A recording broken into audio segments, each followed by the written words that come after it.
pala. So yun guys, kasalukuyang nananalanta ngayon yung bagyo.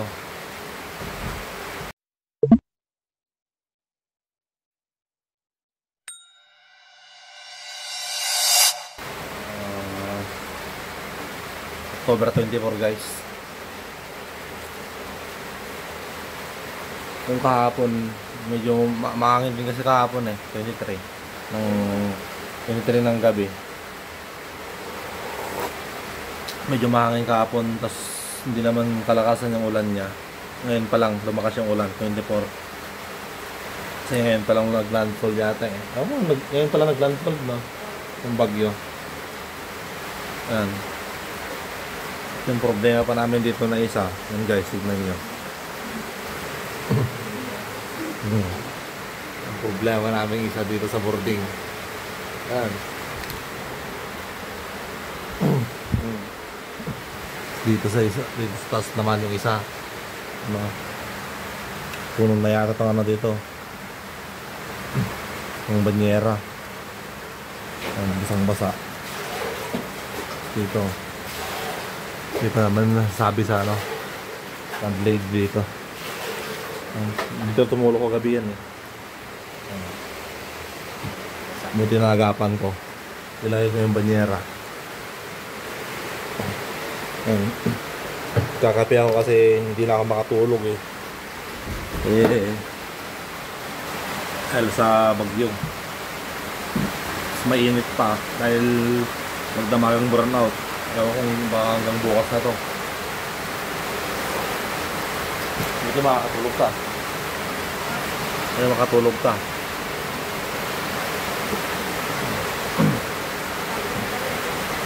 Ha? Bakit? Matalalungit mo?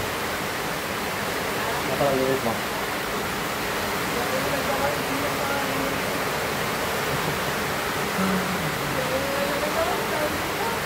Ano?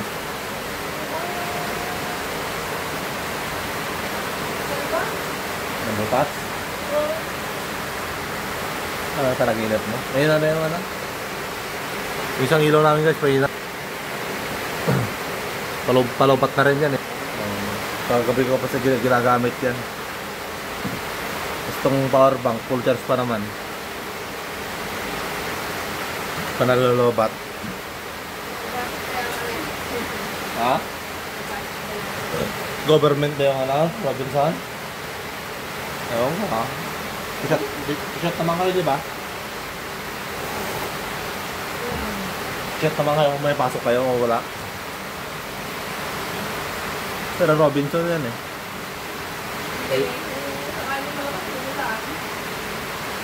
tapos mahangin din. Mahangin. Hindi talagang malakas yung hangin. Patayin ko muna isang ilaw dito. Lobat na guys. Hindi na.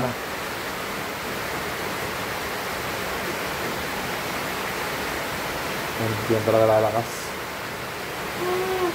Kalobat mo siya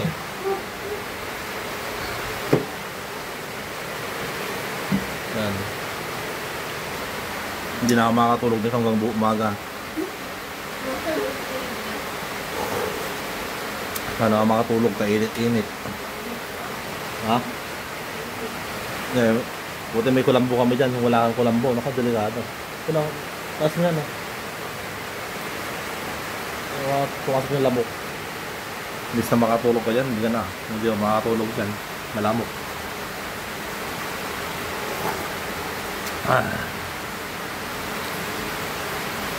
So yun lang guys. Ingat na lang tayo sa bagyong Christine na. Ingat na lang tayo guys. Dahil sa bantalang bagyo, lalo sa mga lugar na binabaha. Buti dito meron pala yung lugar na binabaha dito sa Santiago.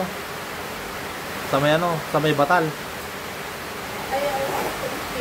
Binabaha dun. St. James. Kasi yun lang guys. See you to next vlog. Bye bye.